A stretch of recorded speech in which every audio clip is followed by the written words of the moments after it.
بسم الله الرحمن الرحيم إن الحمد لله نحمده تعالى ونستعينه ونستغفره ونعوذ بالله من شرور أنفسنا ومن سيئات أعمالنا من يهده الله فلا مضل له ومن يضلل فلا هادي له وأشهد أن لا إله إلا الله وحده لا شريك له وأشهد أن محمدا عبده ورسوله وبعد أيها الإخوة والأخوات السلام عليكم ورحمة الله وبركاته.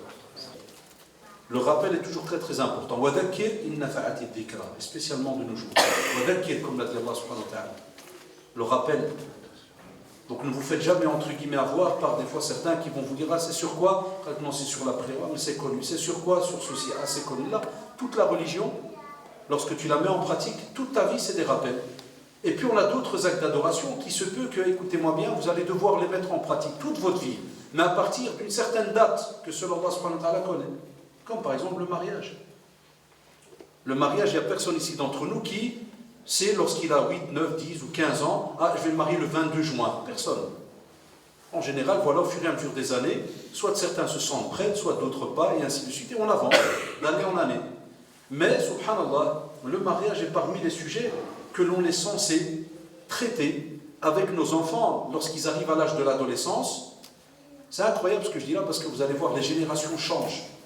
Donc lorsqu'on arrive à l'âge de l'adolescence, spécialement en Belgique, il y a des sujets qu'on doit traiter avec nos enfants. Parmi ces sujets-là, le mariage. Et je sais très bien, moi qui est né ici, que parler de mariage à un garçon et une fille qui a peut-être 14, 15, 16 ans, on va me dire, qu'est-ce que tu veux parler de mariage à 15, 16 ans? Comme disait des fois même mon père, Miskin Hafidallah, des fois il me disait avant, il me dit, vous allez hammak les jeunes, vous leur parlez de mariage 15 ans, 16 ans. Vous allez rendre fou. Et je disais, Miskin Walid, c'est pas après des années, il m'a dit, ouais, c'est vrai que c'est différent. Je disais, Walid, d'après le pays dans lequel on vit, d'après les situations que l'on vit jour après jour, d'après les nouveaux comités que l'on a, par exemple, j'ai travaillé au centre islamique pendant quasi presque 15 ans, j'ai mis les pieds en 97, et je l'ai quitté il n'y a même pas 5 ans, et mon travail, vous allez être étonnés, je m'occupais des divorces. Allahu Akbar. 15 sana. Kullaha fi talaq. Donc j'étais au bureau du lundi jusqu'au vendredi, c'était le service social, j'étais responsable du service social du centre islamique. Je recevais des gens, des couples de jeunes, j'ai bien dit de jeunes, de 9h du matin jusqu'à 16h. Avant c'était à 17h au début. Talaq. Ça veut dire qu'ils ne parlent que de divorcer, que des problèmes. Et qu'est-ce que j'ai remarqué durant toutes ces années-là? C'est que la plupart, quand je leur dis, est-ce qu'on vous a expliqué religieusement pendant des années, et est-ce qu'on vous a fait sentir pendant des années qu'est-ce que le mariage? Certains me disent non. Comment tu as fait? Quand j'ai senti que je voulais me marier, j'ai commencé à acheter des livres et des CD. Ça veut dire qu'il devient son propre chef. Ça veut dire des fois l'humain, l'homme, femme, musulman, il devient son propre chef. Qu'est-ce qu'il fait? Il sent qu'il voudrait se marier. Eh bien la nouvelle génération, on achète 2-3 livres. J'aime mon mari, j'aime mon épouse, j'aime ceci. Vous savez, les petits livres qui sortent là, gauche à droite, 2-3 CD. Et puis on se dit, c'est tout, on a compris le sujet. Du jour au lendemain. Et quand je leur dis, est-ce que vous avez préparé ce sujet avec quelqu'un pendant quelques années et discuté, spécialement avec vos parents, ces gens qui, avant vous, ont vécu le mariage, avec des hauts et des bas. Parce que le mariage, toute votre vie, wallah, il y aura des hauts et il y aura des bas. Que celui qui croit qu'il va vivre comme un prince charmant toute sa vie, wallah, une princesse, il fait une erreur grave. Dans le couple du prophète, sallallahu alayhi wa sallam, il y a eu des hauts et des bas. Mais dans la crainte d'Allah, subhanahu wa ta'ala, parce qu'on est des êtres humains. Alors je leur dis, ya shabab, comme on apprend la prière pendant des années, est-ce qu'on prépare cet acte d'adoration pendant quelques années? Comme on donne de l'importance à la prière, est-ce qu'on donne de l'importance au mariage? C'est pour ça que les jeunes, hafidallah, le titre il est bien folklore. Parce qu'aujourd'hui, qu'est-ce qu'on a comme résumé du mariage? C'est quand est-ce qu'on va choisir, quand est-ce qu'il y aura la fête, l'achat, quand est-ce qu'on va louer la salle, est-ce qu'on va apporter un nachid ou pas, et d'autres c'est le rannaya ou pas, est-ce qu'on va faire, et qu'est-ce qu'on va manger? Poisson, poulet ou bien salade printanière ou? Ça, c'est ça le ham. Le ham qui tombe dans la tête des gens, c'est ça. Et pour l'époux là, dès que le garçon qui va venir top, est-ce qu'il a de l'argent, est-ce qu'il a souci, est-ce qu'il travaille pas? Qui connaissent du Coran ou pas? Ça c'est même plus demandé de nos jours. Wallahi. Qu'il pratique la sunna ou pas, c'est même devenu quelque chose, des drôles de phrases. C'est-à-dire, comment il pratique la... Ouais, tu sais bien, les jeunes de l'Youma, tant qu'il est bien, il respecte. Il respecte quoi?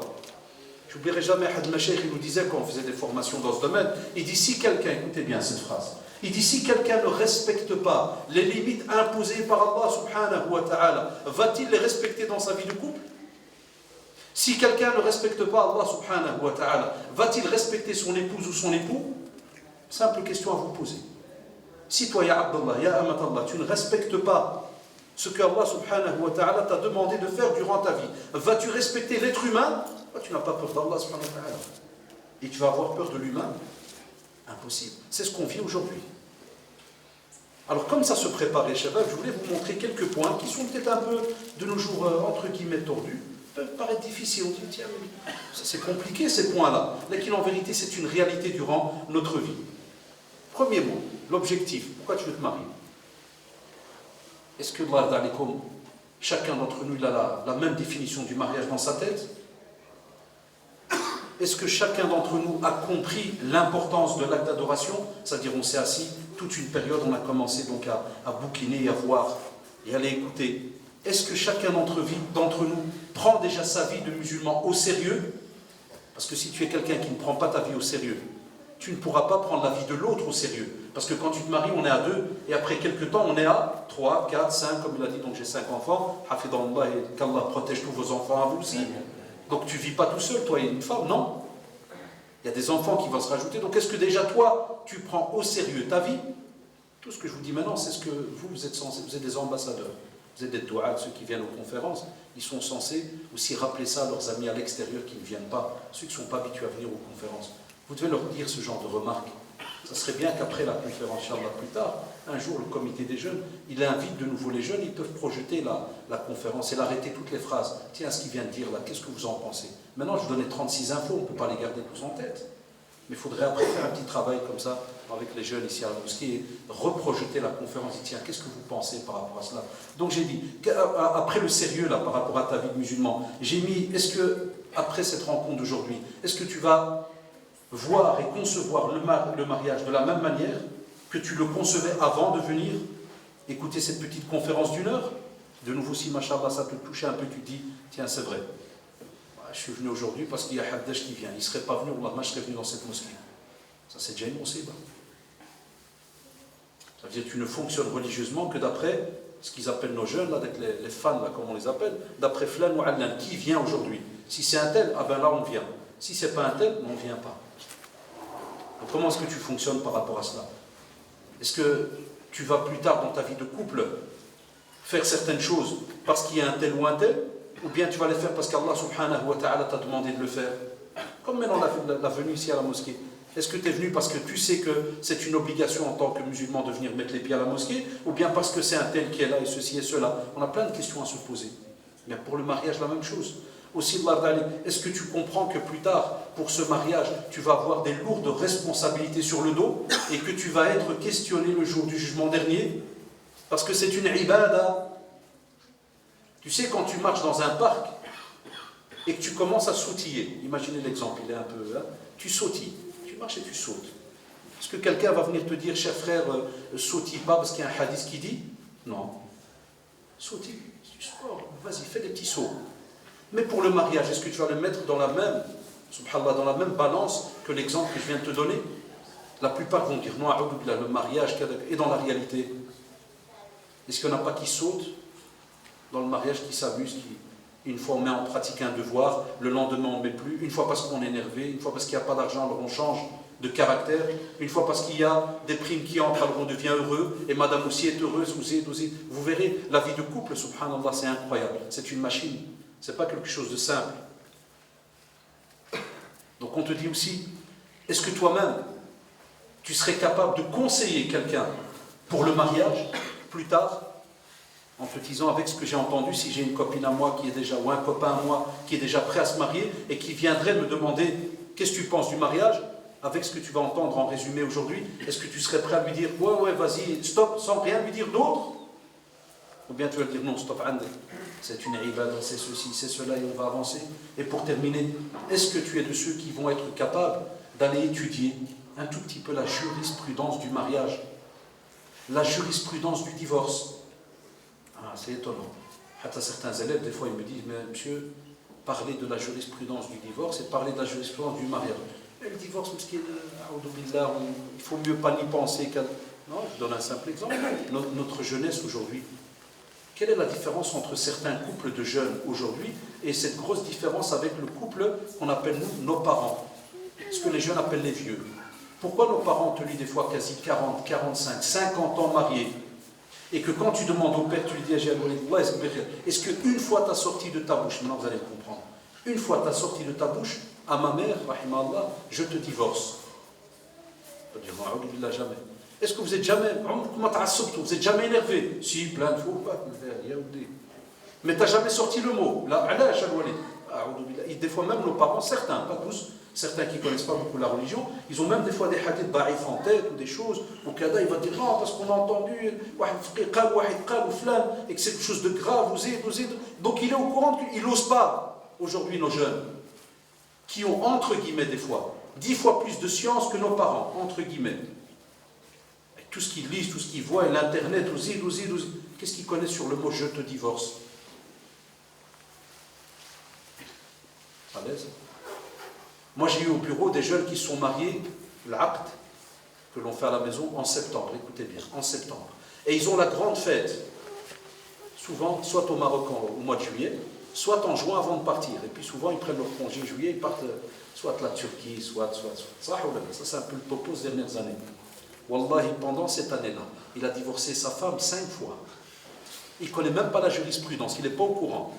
Un jour, la fille là, elle a parlé avec une copine, regardez comment ça fonctionne chez nous. Elle lui a dit, ouais, ça va ton mariage? Non, c'est bizarre. Encore hier, il m'a dit, je te divorce. Et c'est bizarre, il le répète trop souvent. Si jamais cette sœur, l'autre, est au courant de ce mot, elle va peut-être lui dire, tu ne crois pas que c'est trop tard? Qu'il a dit trop de fois? Pourquoi il faut dire combien de fois? Regardez nos jeunes, comment ils parlent. Ils me le disent, moi je donne cours depuis ça fait 26 ans que je fais des doros. Cette année, c'est la 26e année. J'en ai entendu dans les questions, Wallah, des vertes et des pas mûres. L'autre alors, c'est comme si on est dans un snack. L'autre, il dit, c'est 3. Non, je crois que c'est pas une fois déjà. Et c'est pas 3 dans une. Mais on va aller voir chez Google. Alors, ils vont tous dans Google. Après, ils t'envoient un mail. J'ai trouvé 4 versions. Quand ils viennent chez nous au bureau, écoutez bien, ils rentrent, quand je lui dis, voilà combien de fois tu l'as divorcé. 5 fois. Tu étais au courant? Tu étais vraiment bien, ta raison elle était là? Oui. Tu n'as pas perdu la raison. C'est pas que tu es tombé dans les pommes, puis quand tu t'es réveillé, ta femme t'a dit, tu m'as dit, 5 fois je te divorce. Non, je t'ai bien réveillé. Eh bien, je t'annonce une bonne nouvelle, c'est plus ta femme. Hein? Comment ça? Allah, il devient blanc. Elle, mauve, kada, toutes les couleurs que tu veux. C'est fini. Tu lui dis, voilà, Shar'an, voilà ce qu'il y a, voilà. Écoutez bien la réponse. On ne me l'a jamais dit. Tout le temps, je l'ai entendu, pendant les 15 ans, Wallahi, on ne me l'a jamais dit. Pourquoi tu l'as prononcé alors? Non, moi, on m'a dit que si tu dis ça, ça fait peur. Elle va revenir. Ouais, je dis ça, c'était il y a 40 ans, ouais. Ça, c'était nos mères. Ouais, ils disaient, Andik, je vais appeler le Walidin, on va s'asseoir, ou bien le Walida, on disait, Andik, je vais appeler le Hajj, et on va. Alors là, ils s'arrangeaient, top, c'est. Je dis, non, ça c'est aujourd'hui, 2015. La plupart, ils te disent, je ne suis pas au courant. Donc, est-ce que tu es au courant de la jurisprudence du mariage, jurisprudence du divorce? Jurisprudence du mariage, comme on va le voir, c'est quoi pour toi le mariage dans le fiqh, dans la jurisprudence? Puisque c'est une ibada. Wallah, il y a plein de jeunes qui disent, mariage. Cher frère, dès que je capte la fille, je suis sûr que c'est elle. Elle, ça va, elle m'a capté. Après, à ce qui paraît, il y a une prière à la maison. Vous savez, je donne cours en secondaire. Comme ça, vous êtes au courant. Je suis prof de religion depuis 5 ans. J'ai quitté donc le centre pour aller travailler prof de religion. Je donne cours jusqu'en secondaire. Donc, j'ai des élèves de 6e. Comme vous le savez, c'est plus notre génération. Nous, quand on avait 18 ans, on avait déjà fini la 6e. Aujourd'hui, je débarque plus 21 ans, 22 ans, il est encore en 6e. Il devient doyen de l'école. Il se forme pour être le futur prêtre. Pourquoi? Ah non, je n'ai pas d'aller en classe. Donc, je lui dis, subhanallah, je dis, frère, explique. Parce que je leur donne un cours sur le mariage. Je dis, ouais, après, monsieur, il y a une prière avec un imam, hein, c'est ça, il faut apporter un imam à la maison. Je dis, ouais, Zed. Surtout après, on mange, kada, les familles se voient, et alors, surtout, on est mariés, Inch'Allah. Ouais, et après, Ah ouais, après il y a une autre fête, un an après à ce qui paraît, il faut un an, hein. Donc il croit que c'est du faire ça. Wallah, il croit que c'est de la jurisprudence. Après il faut un an, c'est ça. Ouais, c'est... Surtout après il y a la grande fête, là c'est plus cher, hein, monsieur. Là, regarde, là tu le sens, il est dedans.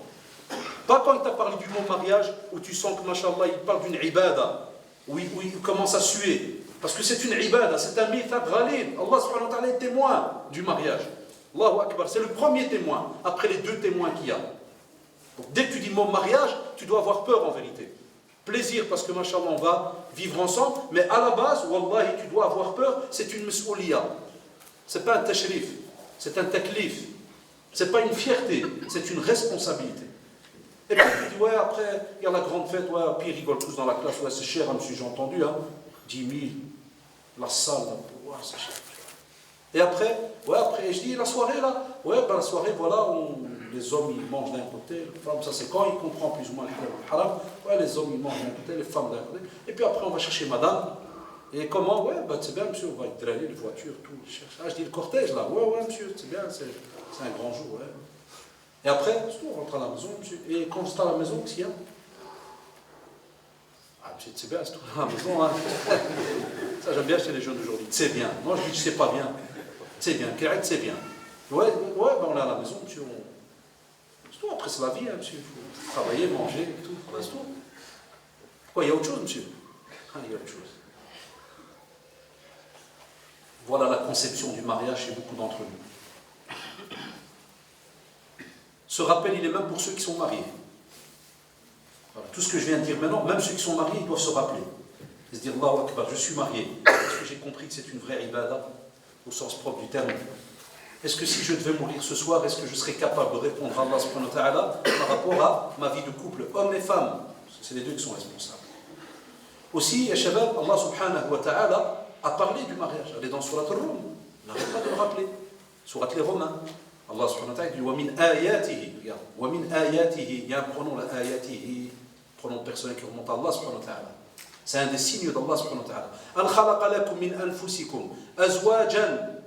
Allahu akbar. Et regardez subhanallah combien de versets Allah subhanahu wa ta'ala interpelle dans le domaine du relationnel l'homme. Il interpelle l'homme. Voilà, on a créé de vous pour vous des épouses.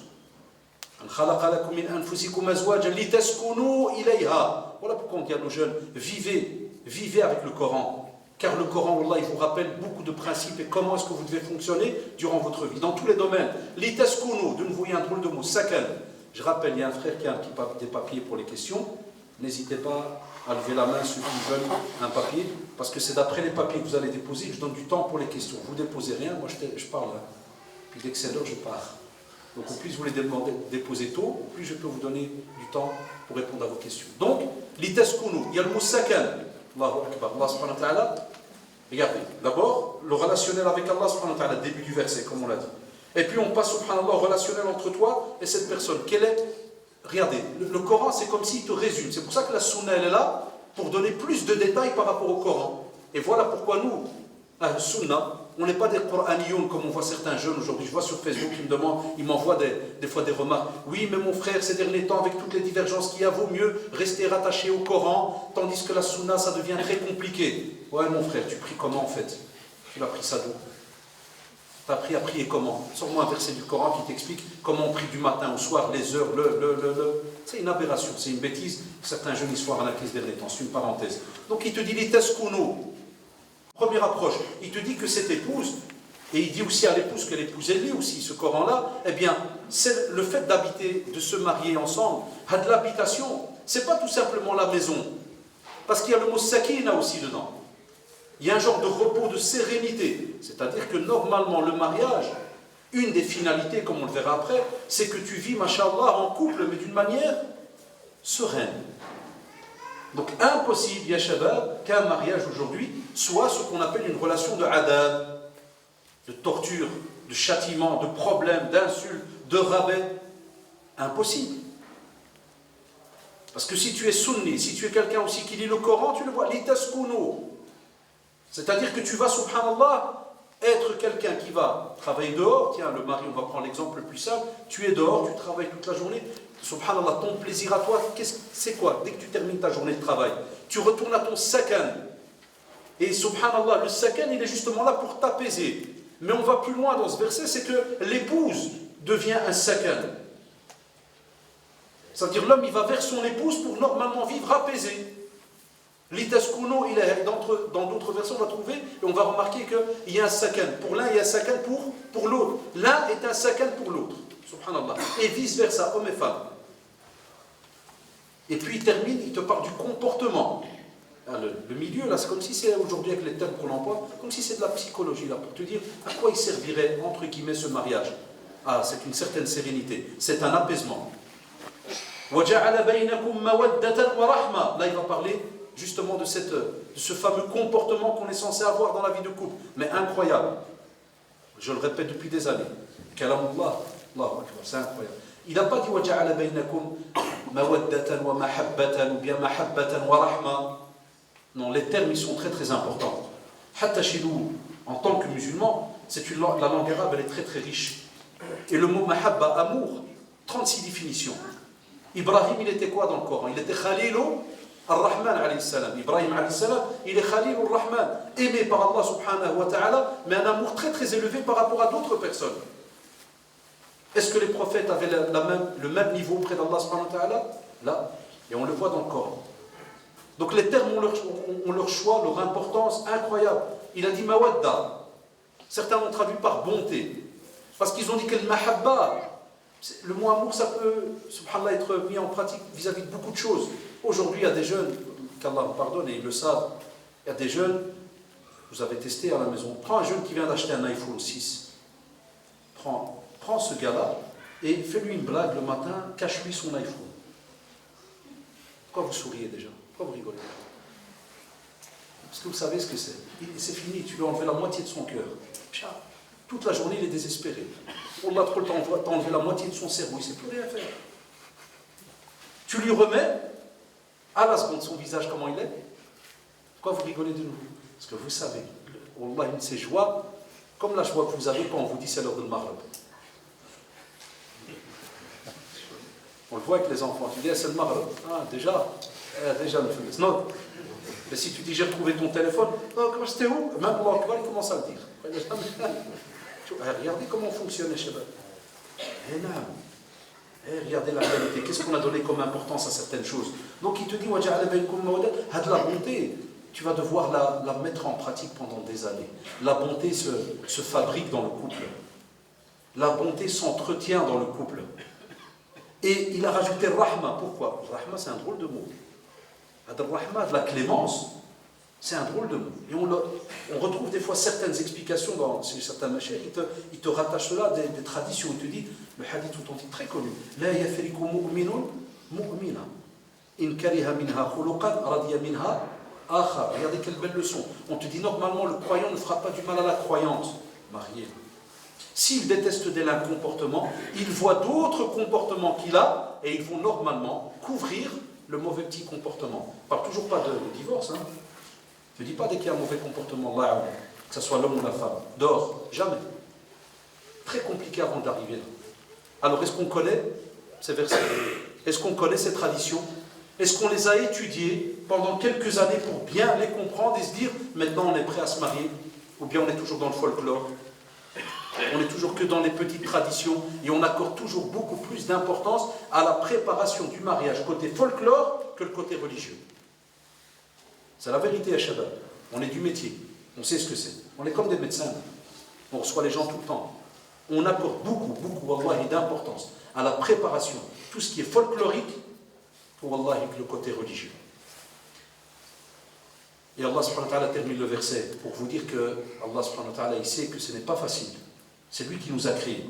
Il nous interpelle pour qu'on ait de la réflexion par rapport à ce qui vient d'être dit avant. Il te dit inna avec certitude. C'est-à-dire n'aie pas de doute. Inna fi dhalika, tout ce qu'on vient de citer. La ayatin li qawmin lesquels natafakkarun. C'est-à-dire ceux qui réfléchissent. Wallahi, c'est comme si Allah subhanahu wa ta'ala nous dit à Shabbat. Wallahi, tout ce que je viens de vous dire. Allah subhanahu wa ta'ala il nous rappelle tout ce qu'on a été, tout ce qu'on a cité à Afwan juste avant. Il y a là des signes pour ceux qui réfléchissent. Comme pour dire, a de la clémence. Pourquoi j'ai dit que les savants ils ont été un peu étonnés? Et on le voit même dans les tafasirs, des fois les tafasirs contemporains, spécialement dans ce qu'on appelle le tafsir mawdou'i et autres, lorsqu'on prend des fois un sujet bien précis, on va voir dans le tafsir comment est-ce que certains comprennent. Il te dit Ar-Rahma, la clémence. Eh bien, regardez. Al-Mawadda, Ar-Rahma, on te dit prenez un couple qui a 70 ans aujourd'hui. Prenez un couple qui a 70 ans.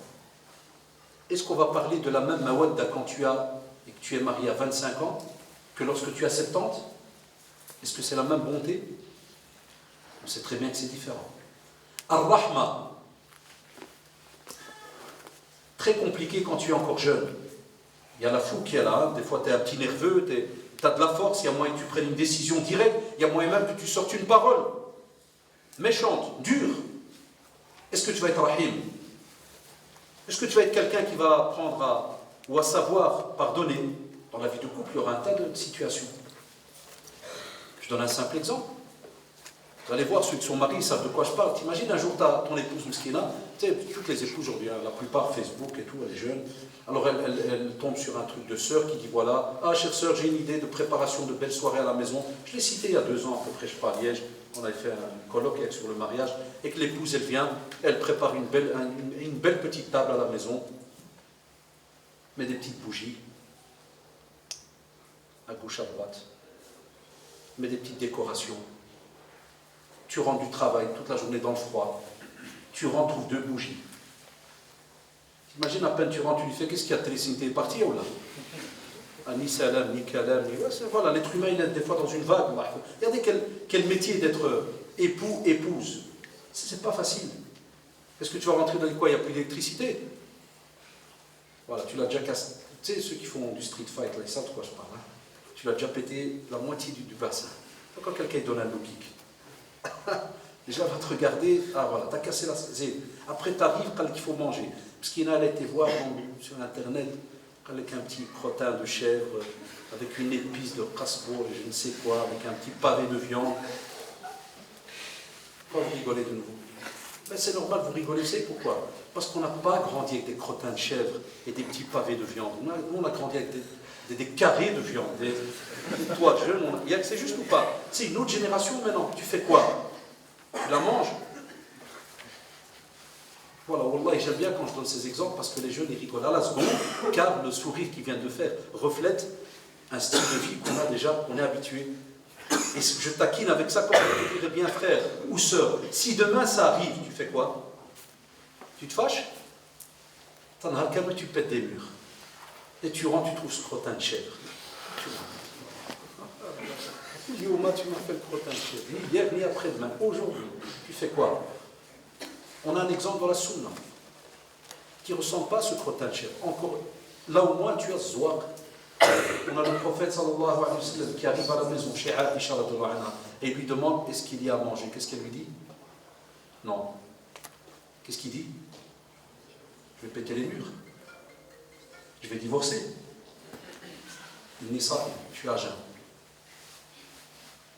Ne discute pas. Parce qu'il y a une confiance mutuelle entre les deux. Ici, qu'il n'y a pas d'arnaque entre les deux. Il n'y a rien. Il y a de l'honnêteté, il y a de la crainte d'Allah subhanahu wa ta'ala. Regardez quel rahma. Il ne va pas lui rajouter un stress en plus. Non, il ne rajoute pas un stress en plus. Il dit, ça s'arrête là. Comment est-ce qu'on va être, nous, cléments, l'homme et la femme, les deux, plus tard? C'est-à-dire, comment est-ce que je peux imaginer cela? Et Wallah, on pourrait, Shabab, parler pendant 1 heure de ce verset, sur la Rum. On pourrait rester plus d'1 heure dessus. Voilà pourquoi Allah subhanahu wa ta'ala, lorsqu'il dit à la fin, il y a là des signes pour dire, Ya Shabab, il y a les croyants, allez vérifier dans tout ce que j'ai mis, tout ce qu'il y a dans ce verset, chaque mot a son poids, allez vérifier ces mots. Allez voir la lourdeur de ces mots. Allez voir la grandeur de ces mots. Mais nous, voilà, on est très superficiel. Voilà, certains ils vont vite prendre un petit CD, un petit livre ou un petit ceci, puis après on est parti. Là, ça se prépare. Aussi, lorsqu'on se marie, on a dit c'est un acte d'adoration, les savants te disent, il y a là une finalité, ce qu'on appelle maqasid sharia. Ça veut dire qu'Allah subhanahu wa ta'ala, shabab, à chaque fois qu'il nous a rendu obligatoire une chose, il y a un qasd derrière. Il y a une sagesse incroyable, il y a une finalité derrière. On te dit alcool interdit. Wallah, il y a un bienfait derrière. Mais il y a une finalité. Les finalités, on va vous les citer très rapidement.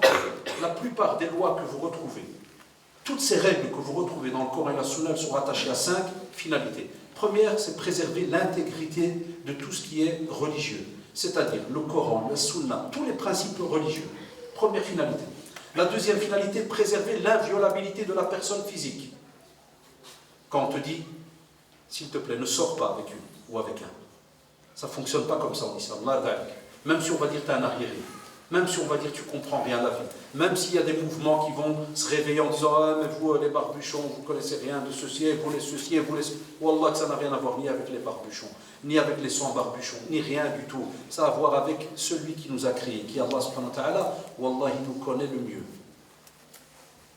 Khaliquna, Raziquna, Allah subhanahu wa ta'ala, celui qui nous a créés, qui nous pourvoit en bien, il sait comment on est. Et il sait que dans les relations humaines, si on ne met pas de limites, il y aura l'inviolabilité de la personne physique. Et Shabab, il y a les jeunes, vous le savez très bien. Je fais toujours l'exercice avec les élèves en classe. Je sais qu'il y a des élèves, maintenant, ils sortent à gauche à droite. Les chats, Internet, Facebook, Twitter, tout ce que tu veux. Quand je leur dis, frère, pour le mariage, Inch'Allah, celle avec qui, parce que des fois je leur attrape le GSM comme ça. Moi j'écris au tableau en schleck, puis je me retourne, je fais semblant, je passe dans les rangées. Puis je vois certains, ils savent, ils ne peuvent pas employer le GSM en classe. Vous voyez, des fois il est là. Tac, je l'attrape, je prends. Je dis, ouais frère, qu'est-ce qu'on fait maintenant? Je dis 2 solutions. Soit j'appelle le proviseur, soit l'éducateur, soit tes parents. Non, monsieur, tu étais en train d'envoyer un verset, non? Un hadith. Non, monsieur, ça. Pourquoi tu écrivais quoi? Non, monsieur. Je dis, on va faire un deal. Explique-moi ce que tu es en train d'écrire. Vous savez les jeunes comment ils parlent. Non, monsieur, c'est une aïla. Ah, c'est une aïla, machallah. C'est quoi, cher, c'est quoi? Non, monsieur. Allez, monsieur, s'il te plaît, monsieur. Si tu écrivais quoi? On a rendez-vous à 12h50.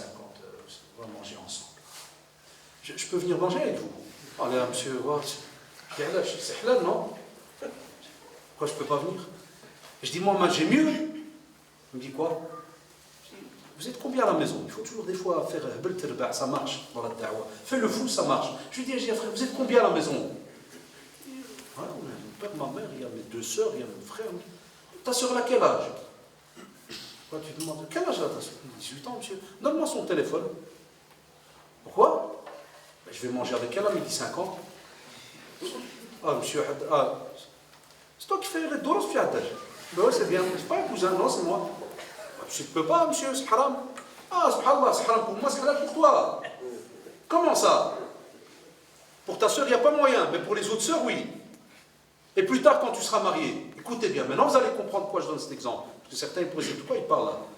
Quand on revient pour le mariage, et qu'on demande à nos jeunes, garçons et filles, attention, parce que maintenant je parle aux garçons, ils sont en face de moi, mais les sœurs, ils peuvent aussi, il y en a plein qui croient que les petits moutons, c'est que du côté sœur, ça, qu'il y a une globine tout le temps.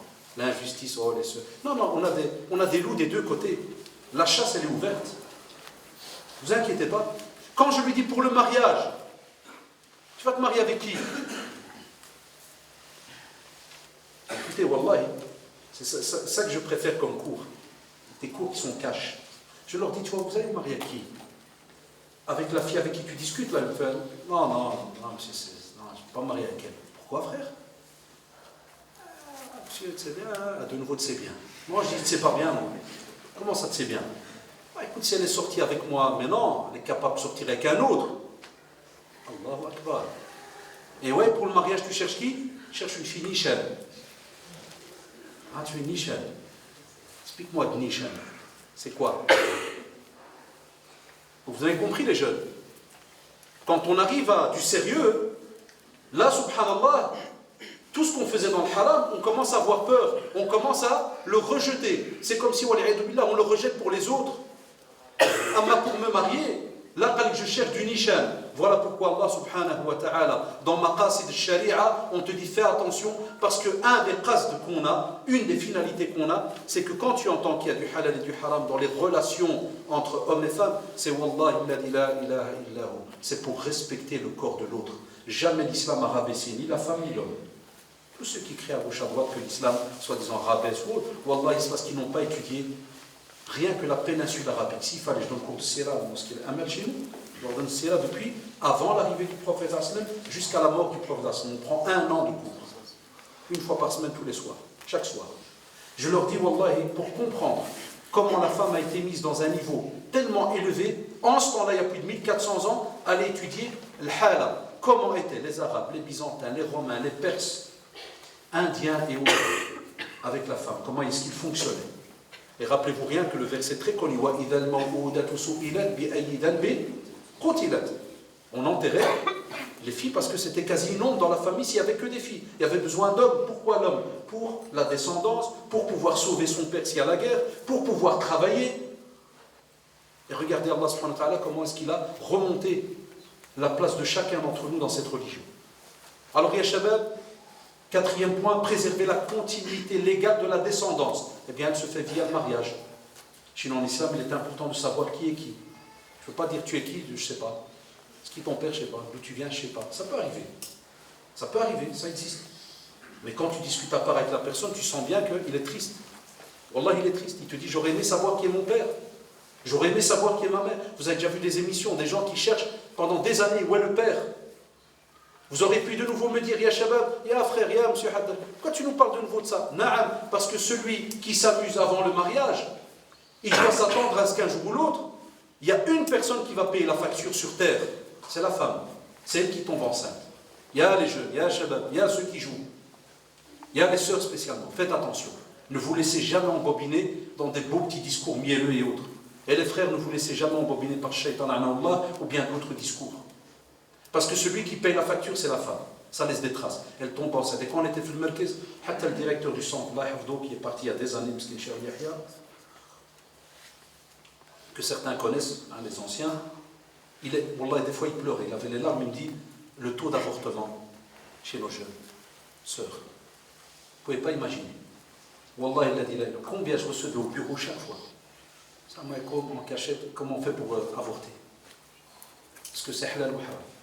Est-ce que cadre? Jamais la fille elle vient avec le garçon. Hein. C'est tout le temps le garçon, la fille toute seule. Je dis, où est celui-là avec qui vous étiez? Non, il a changé de téléphone. Il m'a menacé. Il m'a dit ceci, il m'a dit cela. Tu offres la beauté du mariage. Tu veux, Inch'Allah, vivre avec l'autre? Allah subhanahu wa ta'ala te donne, wallahi, un de ces chapitres incroyables dans ta vie. Ça s'appelle le mariage, az-zawaj. Et pour terminer, préserver l'inviolabilité des biens. Allah subhanahu wa ta'ala, lorsqu'il a demandé dans certains versets de ne pas gaspiller, de ne pas prendre l'argent de l'orphelin, de donner la zakat, de faire ceci ou cela, c'est parce que de nouveau, il y a une finalité derrière. On ne vit pas seul, on vit entouré de gens. Donc lisez le Coran pour aller voir toutes ces finalités. Tu ne peux pas prendre l'argent de quelqu'un, tu ne peux pas exproprier les biens de quelqu'un parce que tu as le pouvoir. Tu ne peux pas, tu ne peux pas, tu ne peux pas. Tout cela, on le retrouve dans le Coran, les cheveux. C'est ce qu'on appelle des finalités. Après cela, lorsqu'on a des personnes qui se posent la question par rapport au mariage et ce qu'on appelle aussi les préceptes juridiques. Alors, il y a les finalités, c'est pour ça qu'aujourd'hui on est un peu technique, vous avez remarqué, tout petit peu. Il y a ce qu'on appelle les préceptes juridiques. Ça veut dire quoi? Les préceptes juridiques à Shabbat, ça nous explique que de nouveau, dans notre religion, on a ce qu'on appelle, écoutez-moi bien, par rapport aux actions qu'il y a du halal, il y a du haram, il y a du makruh, du mubah, du mustahab. Vous entendez ça avec les jeunes? Mais de nouveau, nous, est-ce qu'on a étudié ces sujets? Ou bien on a des jeunes qui sont très manichéens, c'est noir ou blanc. Ça veut dire qu'ils connaissent que halal, haram. Ah oui, attention, je me trompe. Ils connaissent makruh pour la cigarette. Ah, ça devient des fuqaha. On a beaucoup de jeunes, ça devient des spécialistes de le fiqh, mais pour le garrot, pour la cigarette. Mon frère, c'est makruh. Plein d'élèves en classe. Monsieur, c'est makruh. Qui l'a dit? Mon père. Ton père, il fume, oui. C'est normal. C'est normal. Parce que s'il ne fumait pas, bien s'il avait eu un cancer quand il était plus jeune ou autre, je t'assure, il t'aurait dit haram, il t'aurait coupé la tête. Subhanallah, comment on joue avec la religion.